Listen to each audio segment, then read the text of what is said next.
While other girls were dreaming of a man and a white picket fence, I was dreaming of a woman. Since a little girl, I was practically a mother, not just to children, but to ideas, to art, and to people who needed a lighthouse. Marrying myself was not to be chosen, it was me finally choosing myself. Why I married myself, the 30-year secret that finally is coming to life. Welcome to the Lighthouse. Grab yourself a cup of tea and come, let's chat. I have had for years so many people projecting their lacks, their insecurities, their ideas of what they think I am based on the way that I look. I've disappointed many because I know myself. And even though I was still in my young age, still learning myself, I trusted my intuition and I trusted my wisdom, and I always trusted my nose and my whys. Those were the most important things for me. So people couldn't really shape me. And I'm not afraid to look into the mirror to question why it is someone says something to me that it jolted me, it made me think a certain way, it made me feel a certain way, to understand that. Then I became a mother in real life, to then have my whole world shatter underneath me by being put out on the street. Honestly, it happened in the winter. Things turned out the way that I didn't expect it to. There I was standing on the street with my suitcases, honestly looking at my inner child feeling abandoned and not safe.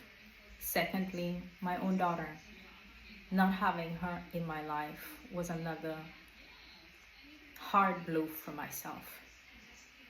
Me being able to come to this point one day after this whole situation, I finally had my apartment, visiting a friend, we walking around in the mall, and it slipped out. But even though that it slipped out the way that it did, I knew I'm not someone that shares certain things like that. That meant something. So I took that as a sign. The person received it very, very nicely, and that's cool, but it doesn't matter to me. To me, going to core a wedding boutique where I paid a deposit, trying on dress, looking at the signs of wedding makeup tutorials, and then also I was watching someone talking about going for their wedding to another country. Met a lady too, and she was talking to me about it, and I took that as a sign. So basically what I'm trying to say is I attempted to have my travel agent book me a trip to make this happen in Egypt. This plan I had was for 2024 for my birthday. I had the wedding dress, I bought all the makeup, and I had found my ring at Tiffany, a teardrop shaped diamond ring at Tiffany. To then having, again, life take its toll, lost my job, couldn't find something, didn't know what was the next step, left, right, up, down, nothing. And then my mom said, just come home, because I couldn't go to America. That bridge was already burnt for a good reason. Accidentally making clothes last year, and then what made me really truly decide this year to try to see if I can make it happen is the parasite cleanse. When I did the parasite cleanse last year, I was silent. This year, I don't want to be silent. I want to do myself and life. But I think the thing that really made it happen is the fact that I just had to let go. I wanted to post pictures of myself in that wedding dress from that boutique.